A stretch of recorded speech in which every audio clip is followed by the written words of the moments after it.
నమస్కారం. ఈరోజు మనం ఒక యువ డాక్టర్ కథ, అతనెదుర్కొన్న ఒక భయానక అనుభవం గురించి కొంచెం లోతుగా చూడబోతున్నాం. అవును. మనకు అందిన ఈ కథనంలో అంటే లాజిక్కి నమ్మకాలకు మధ్య జరిగిన ఒక సంఘర్షణ, కొన్ని వెన్నులో వణుకు పుట్టించే సంఘటనలున్నాయి. నిజమే. మనం కేవలం కథలా కాకుండా అందులోని ప్రతి అంశాన్ని, అది రేపే భయాన్ని, మిగిల్చే ప్రశ్నలను విశ్లేషిద్దాం. అవును, ఇది పైకి ఒక దెయ్యం కథలాగా అనిపించచ్చు కానీ ఇందులో మానవ మనస్తత్వం, భయం, నమ్మకాలు, ఇలా చాలా విషయాలు ముడిపడున్నాయి. కరెక్ట్. ఒక మామూలు రాత్రి ప్రయాణం అసలు ఊహించని పీడకలగా ఎలా మారింది, దాని వెనుక సూచనలేంటి, ఇవన్నీ చూద్దాం. ఇందులో రాత్ కీ దుల్హన్ అని ఒక మాట వచ్చింది కదా? అవును, రాత్ కీ దుల్హన్. దాని చుట్టూ అల్లుకున్న ఆ భయానక వాతావరణాన్ని కూడా అర్థం చేసుకోవడానికి ప్రయత్నిద్దాం. సరే. కథ విపుల్ అనే ఒక యంగ్ డాక్టర్తో మొదలవుతుంది. అతను ప్రొఫెషన్ రీత్యా రాత్రిపూట ఒక పేషెంట్ని చూడటానికి బయలుదేరుతున్నాడు. అంతా రెడీ అయి బైక్ దగ్గరకు వెళ్తుంటే వాళ్ళ అమ్మగారు ఆపారు. ఆమె ముఖంలో ఏదో ఆందోళన కనిపిస్తోంది. ఆ తల్లి మాటల్లో కేవలం జాగ్రత్త కాదు, ఒక రకమైన హెచ్చరికుందక్కడ. నాయనా, ఫలానా దారిలో వెళ్లకు అని. అవును. అక్కడ రాత్ కీ దుల్హన్ తిరుగుతుందని అంటారు. అది మంచిది కాదు అని ఆమె చెప్పింది. ఇక్కడ రాత్ కీ దుల్హన్ అంటే రాత్రి పెళ్లికూతురు. ఈ పదం వినగానే ఏదో అశుభం జరగబోతోంది అనే ఫీలింగ్ వస్తుంది. నిజమే. ఇది మనం తరచూ జానపద కథలో చూస్తాం కదా, అకాల మరణం చెందిన లేదా మోసపోయిన పెళ్లికూతురు ఆత్మ అలాంటిది. కాని విపుల్ చదువుకున్న కుర్రాడు, సైన్స్ స్టూడెంట్. అతనికి ఇలాంటివి అస్సలు నమ్మకం లేదు. అమ్మా, ఇవన్నీ పాత కథలు, మూఢనమ్మకాలు, దెయ్యాలు గియ్యాలు ఏమీ లేవు అని నవ్వేసి కొట్టిపారేశాడు. తల్లి ఎంత చెప్పినా వినలేదు. సరే, అదే దారిలో వెళ్తానని ఫిక్స్ అయ్యాడు. ఇక్కడే అసలు కాన్ఫ్లిక్ట్ మొదలవుతోంది. తల్లి అనుభవం, ప్రేమతో చేస్తున్న హెచ్చరిక ఒకవైపు, అవును, ఏమో తన లాజిక్, మోడర్న్ థింకింగ్ మరోవైపు. అతను దేన్నైతే లేదు అంటున్నాడో దాని గురించే తల్లి భయపడుతోంది. ఈ సంఘర్షణే కథకు బేస్. కరెక్ట్. విపుల్ నమ్మకం ఎంత స్ట్రాంగ్గా ఉందో అది ఎంతవరకు నిలబడుతోందో చూడాలి. అదే మరి. సరే, విపుల్ బైక్ స్టార్ట్ చేసి బయలుదేరాడు. రాత్రి టైం. ఆ రోడ్డంతా నిర్మానుష్యం, స్ట్రీట్ లైట్స్ కూడా లేవు. దీనికి తోడు వెదర్ కూడా సపోర్ట్ చేయట్లేదు. దట్టంగా పొగమంచుంది. బైక్ హెడ్లైట్ వెలుతురు కూడా అంటే జస్ట్ కొన్ని అడుగుల దూరమే కనిపిస్తోంది. అబ్బా! చుట్టూ నిశ్శబ్దం. అప్పుడప్పుడు ఏవో కీచురాళ్ల సౌండ్ తప్ప ఇంకేమీ లేదు. ఈ వాతావరణ వర్ణనం చాలా ఇంపార్టెంట్ ఇక్కడ. కథలో ఆ టెన్షన్ పెంచడానికి ఇదొక టెక్నిక్ లాంటిది. అవును. నిర్మానుష్యం, పొగమంచు, చీకటి, ఇవన్నీ తెలియని భయాన్ని, ఒంటరితనాన్ని ఇంకా పెంచుతాయి. ఏదో ప్రమాదం పొంచి ఉందే అనిపిస్తోంది. హెడ్లైట్ వెలుతురు కొంచెమే కనిపించడం అంటే విపుల్ కంటికి అందనిదేదో ఆ చీకట్లో, ఆ పొగమంచులో ఉంది అనే సైన్. కరెక్ట్. ఇది కేవలం ఫిజికల్ చీకటే కాదు, రాబోయే భయానక అనుభవానికి ఒక సింబల్ అన్నమాట. అతను కొంచెం దూరం వెళ్లాడు. చల్లటి గాలి ముఖానికి తగులుతోంది. అంతా ప్రశాంతంగానే ఉందిలే అనుకుంటున్నాడు. ఆ క్షణంలో సడన్గా అతని బైక్ హెడ్లైట్ వెలుతుర్లో ఏదో తెల్లటి ఆకారం కదిలినట్టనిపించింది. Oh my god! వెంటనే బ్రేక్ వేసి బైక్ ఆపాడు. గుండె వేఢంగా కొట్టుకోవడం స్టార్ట్ అయింది. ఒక్కసారి ఊహించండి ఆ మూమెంట్లో అతని మైండ్ సెట్ ఎలా ఉంటుందో. పూర్తి నిర్మానుష్యమైన ప్లేస్, దట్టమైన పొగమంచు, అందులో సడన్గా ఒక షేప్ కనిపించడం. అవును. అతని లాజికల్ మైండ్కి అది పెద్ద ఛాలెంజ్. బ్రెయిన్ ఏదో ఒక ఎక్స్ప్లెనేషన్ ఇవ్వడానికి ట్రై చేసిండొచ్చు, కానీ చుట్టూ ఉన్న పరిస్థితులు మాత్రం భయాన్ని పెంచుతున్నాయి. అతను కళ్ళు చిట్లించి చూశాడు. అవును, నిజంగానే ఒక ఆకారముంది. సరిగ్గా రోడ్డు మధ్యలో పెళ్లికూతురు డ్రెస్లో ఒక అమ్మాయి నిలబడుంది. పెళ్లికూతురు డ్రెస్సా? అవును. తెల్లటి చీర, నగలు, మేకప్ అంతా ఉంది. కాని ఆ టైం, ఆ ప్లేస్ అస్సలు సింక్ అవ్వట్లేదు. పగలైతే అది అందంగా అనిపించేదేమో, కాని ఆ అర్ధరాత్రి పొగమంచులో అది చాలా వింతగా, భయంకరంగా అనిపించింది విపుల్కి. పెళ్లికూతురు వేషమనేది ఇక్కడ చాలా పవర్ఫుల్ సింబల్. పెళ్లి అంటే మామూలుగా సంతోషం, సంబరం, కొత్త జీవితం కదా. అవును. కాని ఈ కథలో అదే డ్రెస్ భయానికి, ఏదో అసంపూర్ణతకు, విషాదానికి ప్రతీకగా మారింది. పూర్తికాని కథకు, తీరని కోరికలకు అది ఒక గుర్తు. ఈ కాంట్రాస్టే భయాన్నింకా పెంచుతుంది. విపుల్కి ఏం చేయాలో తెలియలేదు. ఒక డాక్టర్గా ఎవరికైనా హెల్ప్ చేయాలనే ఆలోచన ఒకటి, ఇంకోవైపు తెలియని భయం. చివరికి కొంచెం ధైర్యం తెచ్చుకుని వణుకుతున్న గొంతుతో, క్షమించండి, ఎవరక్కడ? మీకు మీకేదైనా హెల్ప్ కావాలా అని అడిగాడు. ఆ తర్వాత ఆ అమ్మాయి నెమ్మదిగా తల పైకెత్తింది. ఆ ముఖం చూసి విపుల్ ఒక్కసారిగా స్టన్ అయ్యాడు. ఆమె కళ్ళు నిప్పు కణాల్లా ఎర్రగా మండుతున్నాయి. అబ్బా! ముఖం పాలిపోయి నిర్జీవంగా ఉంది. ఎక్స్ప్రెషన్లెస్. కాని ఆ చూపుల్లో మాత్రం ఏదో చెప్పలేని బాధ, భయంకరమైన కోపం కనిపిస్తున్నాయి. ఇది నార్మల్ మనిషి రూపం కాదు అనిపించింది అతనికి. ఖచ్చితంగా కాదు. ఆమె గొంతు ఏదో గాలిలో తేలి వస్తున్నట్టు చాలా స్లోగా, బాధగా వినిపించింది. నా పెళ్లి కొడుకు నన్నిక్కడే వదిలేసి వెళ్ళిపోయాడు. నువ్వు నన్ను అతని దగ్గరకు తీసుకువెళ్తావా? ఆ ప్రశ్నలో రిక్వెస్ట్ కంటే ఏదో అతీతమైన ఫోర్స్ ఉంది. ఆ మాటల్లోని బాధ వెనుక ఎంత విషాదముందో. కాని ఆమె రూపం, ఆ వాతావరణం, ఆ కళ్లలోని తీక్షణత ఇవన్నీ విపుల్ భయాన్ని పీక్స్కి తీసుకెళ్లాయి. ఇది కేవలం దారి తప్పిన అమ్మాయి కాదు, ఏదో సూపర్ న్యాచురల్ పవర్ అని అతనికి అర్థమవడం స్టార్ట్ అయింది. అవును. ఇక్కడి నుంచి కథ పూర్తిగా అతీత శక్తుల వైపు టర్న్ తీసుకుంటుంది. ఆ మాటలు పూర్తి అయ్యాయో లేదో విపుల్ బైక్ ఇంజిన్ టక్కున ఆగిపోయింది. సీరియస్గా? అవును. క్లచ్ నొక్కినా, కిక్కు కొట్టినా, సెల్ఫ్ స్టార్ట్ బటన్ నొక్కినా నో రెస్పాన్స్. అదే టైంలో చుట్టూ ఉన్న గాలి ఒక్కసారిగా ఇంకా చల్లగా అయిపోయింది. అది మామూలు చలి కాదు, ఒళ్ళు గడ్డగట్టేంత చలి. చూసారా? ప్రకృతి కూడా ఆ అసాధారణ సంఘటనకు రియాక్ట్ అవుతున్నట్లు చూపించారు. బైక్ ఆగిపోవడం కోయిన్సిడెన్స్ కాకపోవచ్చు, గాలి చల్లబడటం కూడా. అవును. ఇవి క్లాసిక్ హారర్ ఎలిమెంట్స్. ఆ పెళ్లి కూతురు కేవలం భ్రమ కాదు, ఆమెకు ఫిజికల్ వరల్డ్ని ఇన్ఫ్లుయెన్స్ చేసే పవర్ ఉందని ఈ సంఘటనలు చెప్తున్నాయి. టెక్నాలజీ, మెషీన్స్ కూడా ఆ అతీత శక్తి ముందు పనిచేయవు అనే ఫీలింగ్ వస్తుంది. మరుక్షణం ఆ పెళ్లికూతురు ముఖం భయంకరంగా మారిపోయింది. ఆమె కళ్ళు ఇంకా ఎర్రగా అయ్యాయి.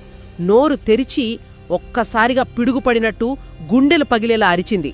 అందరూ నన్ను మోసం చేస్తారు, అందరూ మోసగాళ్లే, నన్ను వదిలేసి వెళ్ళిపోతారు. ఓ గాడ్! ఆ అరుపు, అది కేవలం సౌండ్ కాదు, అది ఏళ్ల తరబడి పేరుకుపోయిన బాధ, కోపం, నిస్సహాయతల ఎక్స్ప్లోజన్.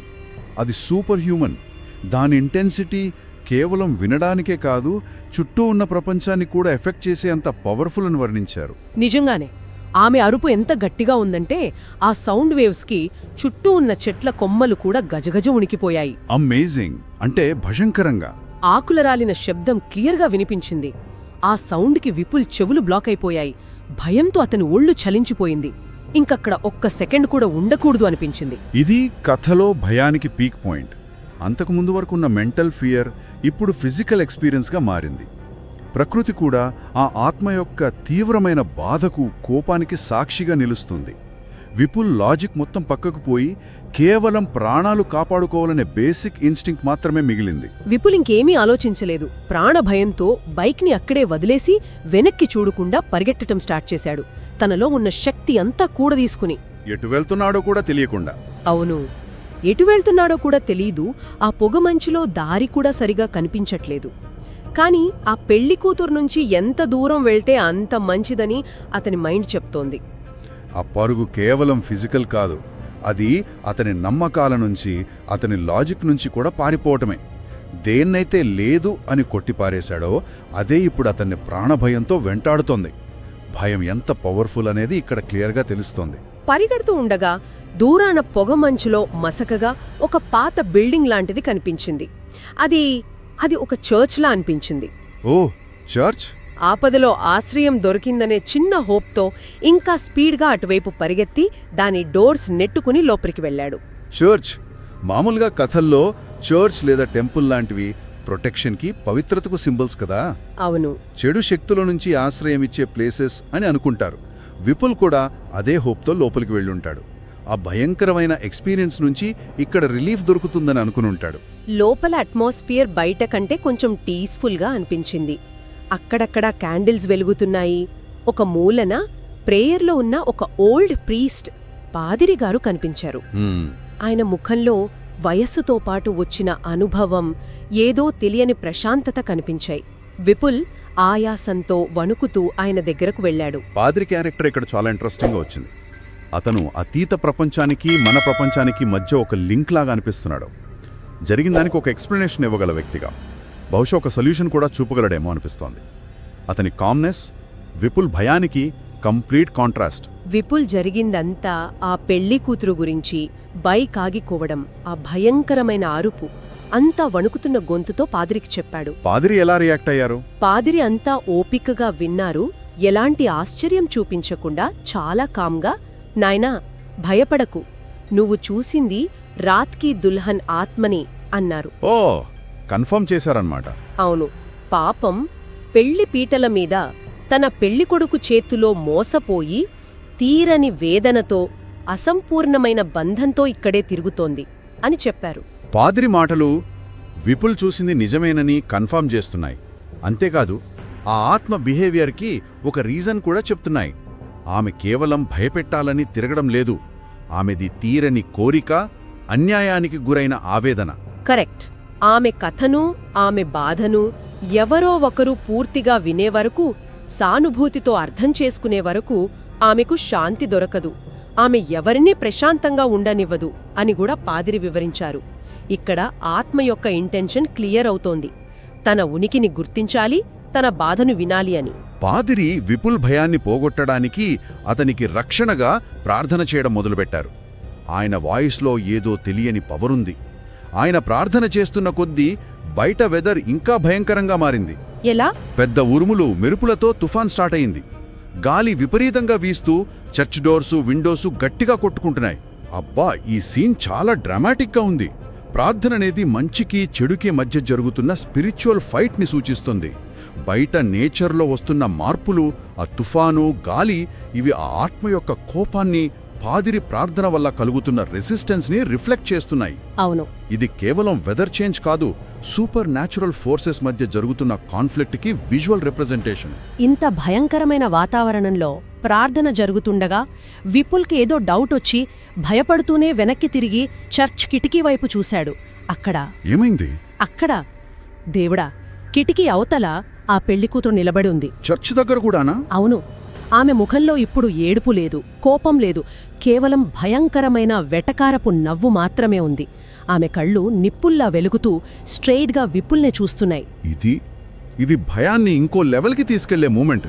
సేఫెస్ట్ ప్లేస్ అనుకున్న చోటకు కూడా, దేవుడి సన్నిధిలోకి కూడా ఆ ఈవిల్ స్పిరిట్ రాగలదనే విషయం వెన్నులో వణుకు పుట్టిస్తుంది. నిజంగా. చర్చి గోడలు కూడా ఆమెను ఆపలేకపోయాయి.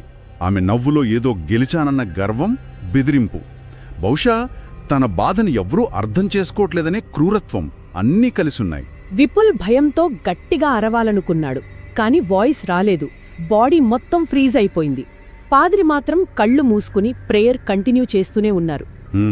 ఆ పెళ్లికూతురు ఆ భయంకరమైన నవ్వు నవ్వుతూనే నెమ్మదిగా వెనక్కి అడుగులేస్తూ బయటి దట్టమైన పొగమంచులో కలిసిపోయి మాయమైపోయింది. ఆమె ఫిజికల్గా అక్కడ లేకపోయినా ఆమె ప్రెజెన్స్ ఎఫెక్ట్, ఆ నవ్వు మాత్రం విపుల్ మైండ్లో, బహుశా చర్చి గోడల మధ్య ఇంకా ఉండిపోయి ఉంటుంది.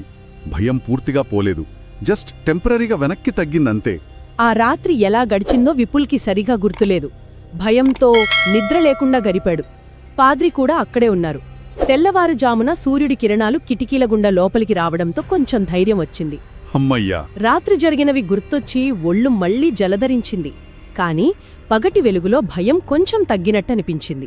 రాత్రి చీకటిలో వచ్చే భయాలు పగటి వెలుగులో మాయమవుతాయని అనుకుంటాంగదా, కాని విపుల్కి ఎదురు కాబోయేది ఇంకా వింతైనా నమ్మలేని నిజం. రాత్రి అనుభవించిన భయం కంటే ఇది డిఫరెంట్ రియాలిటీ గురించే క్వశ్చన్స్ రేకెత్తించేది. కొంచెం తేరుకుని పాదిరికి థ్యాంక్స్ చెప్పి బయటకు నడిచాడు విపుల్. నిన్న రాత్రి తలదాచుకున్న ఆ పాత చర్చివైపు చూశాడు. కాని అక్కడ చర్చి లేదు. ఏంటి? రాత్రి తను చూసిన బిల్డింగ్ ప్లేస్లో ఇప్పుడు కేవలం పాత రాళ్ల కుప్పలు, కూలిపోయిన గోడలు, పెరిగిన పిచ్చి మొక్కలు అంతే ఉన్నాయి. అది ఎప్పుడో పాడుబడిపోయిన ఒక పురాతన కట్టడంలా ఉంది. అంటే రాత్రి చూసిన చర్చి, లోపలున్న పాదిరి అంతా మాయమా? అవును, అంతా మాయం. ఇది ఊహించని టర్నింగ్ పాయింట్. అసలు రాత్రి చూసింది నిజమా, భ్రమా? ఆ చర్చి, ఆ పాదిరి నిజంగానే ఉన్నారా, లేక అదంతా ఆ రాత్కి దుల్హన్ క్రియేట్ చేసిన ఇల్యూజనా? కరెక్ట్. విపుల్ తీవ్రమైన భయంలో అలా ఊహించుకున్నాడా? కథననిక్కడ అన్రిలయబుల్ నెరేటర్ లేదా మ్యాజికల్ రియలిజం వైపు వెళ్తోంది. వాస్తవానికి అతీత శక్తికి మధ్య ఉన్న లైను కంప్లీట్గా బ్లర్ అయిపోయింది. విపుల్ పూర్తిగా కన్ఫ్యూజన్లో పడిపోయాడు. తల పట్టుకుని అక్కడే కూలబడ్డాడు. ఏం జరిగిందో, దేన్ని నమ్మాలో అర్థం కాలేదు. తన మెంటల్ స్టేట్ సరిగ్గా ఉందా అనే డౌట్ కూడా వచ్చింది. ఇంతలో జేబులోని మొబైల్ ఫోన్ రింగ్ అయినట్టు అనిపించింది. కాలేమైనా వచ్చిందా? ఎవరో కాల్ చేస్తున్నారేమో అని ఫోన్ తీసి చూశాడు. కాని స్క్రీన్ మీద కాల్ కాదు, వేరేది కనిపించింది. అది చూసి అతని రక్తం గడ్డకట్టుకుపోయింది. ఏమిటది? అంత షాక్ అవ్వడానికి ఏం చూసింటాడు? అతని ఫోన్ గ్యాలరీ ఆటోమేటిక్గా ఓపెన్ అయ్యింది. అందులో కొత్తగా ఒక ఫోటో సేవ్ అయ్యింది. ఏ ఫోటో? అది నిన్న రాత్రి అతను చూసిన అదే పెళ్లికూతురి ఫోటో. వాట్? అవే ఎర్రటి కళ్ళు, పాలిపోయిన నిర్జీవమైన ముఖం, ఆ పెళ్లి దుస్తులు. కాని ఈ ఫోటో అతను ఎప్పుడూ తీయలేదు. Oh my god! తన ఫోన్లోకి ఇదెలా వచ్చింది? ఎవరు తీశారు? అతనికి ఏమాత్రం అర్థం కాలేదు. ఇది మిస్టరీకి, భయానికి పీక్. శిథిలమైన చర్చిని భ్రమ అనుకోవచ్చు, పాదిరిని ఊహ అనుకోవచ్చు. కానీ ఫోన్లోని ఫోటో, అది ఫిజికల్ డిజిటల్ ప్రూఫ్. అవును, అతీత శక్తి కేవలం మెంటల్గానే కాదు, ఫిజికల్ వరల్డ్లోకి, టెక్నాలజీలోకి కూడా రాగలదని ఇది సూచిస్తోంది. ఆ పెళ్లికూతురు కేవలం ఆ రాత్రికే పరిమితం కాలేదని, ఆమె నీడ ఇంకా విపుల్ని వెంటాడుతూనే ఉందని చెప్పడానికి ఇదొక భయంకరమైన సంకేతం కావచ్చు. బహుశా తన కథ వినమని, తన ఉనికిని గుర్తించమని ఆమె చేస్తున్న మరో ప్రయత్నమా ఇది? అవును. ఈ కథ ఇక్కడితో ముగిసినా ఎన్నో ప్రశ్నలను, అంతుచిక్కని మిస్టరీలను మన ముందుంచుతుంది. ఆ పెళ్లికూతురు పాలిపోయిన ముఖం, ఆ ఎర్రటి కళ్ళు, ఆ అరుపు, రాత్రికి రాత్రే మాయమైన చర్చి, ఆ పాదిరి, చివరికి ఫోన్లోని ఫోటో. నిజమే. ఇవన్నీ కేవలం కథలోని అంశాలు కాదు, విపుల్ జీవితాన్ని, బహుశా మన ఆలోచనలను కూడా వెంటాడే ప్రశ్నలు. నిజమే. అసలు ఆ ఫోటో అతని ఫోన్లోకి ఎలా వచ్చింది? పాదిరి చెప్పినట్టు ఆమె కథ వింటే ఆమెకు శాంతి వస్తుందా, లేక ఆమె కోపం ఇంకా పెరుగుతుందా? అవును, అదే డౌట్. ఆ చర్చ్ నిజంగానే పాడుబడిపోయిందా, లేక అది వేరే టైంకి చెందినదా? ఆ పాదిరి ఎవరు? కేవలం విపుల్ భ్రమలో కనిపించాడా, లేక అతను ఆ అతీత ప్రపంచానికి చెందినవాడా? ఈ ప్రశ్నలకు సమాధానాలు లేవు. బహుశా అవే ఈ కథను ఇంకా భయంకరంగా గుర్తుండిపోయేలా చేస్తాయి. కరెక్ట్. ఈ సంఘటన విపుల్ లైఫ్ని ఖచ్చితంగా మార్చేసుంటుంది. లాజిక్ని నమ్మిన అతను ఇప్పుడు దేన్ని నమ్మాలో తెలియని స్థితిలో పడిపోయి ఉంటాడు. అవును. ఇలాంటి ఎన్నో అంతుచిక్కని, ఉత్కంఠభరితమైన కథనాలను, వాటి వెనుకొన్న సోషల్, సైకలాజికల్, సూపర్ న్యాచురల్ అంశాలను తెలుసుకోవడానికి మాతో ఉండండి. ఈ కథ మిమ్మల్ని ఆలోచింపజేసిందని ఆశిస్తున్నాం. ఆ ఫోటో మిస్టరీ ఏమై ఉంటుంది? ఆ పెళ్లికూతురి కథ నిజంగా ముగిసిందా? విపుల్ లైఫ్ మళ్లీ నార్మల్ అవుతుందా? మీ ఆలోచనలు కూడా మాతో పంచుకోవచ్చు. ఇలాంటి లోతైన విశ్లేషణలు, ఆసక్తికరమైన కథనాల కోసం మా ఛానల్కి తప్పకుండా సబ్స్క్రైబ్ చేసుకోండి. మరో ఇంట్రెస్టింగ్ టాపిక్తో, ఇలాంటి లోతైన విశ్లేషణతో త్వరలోనే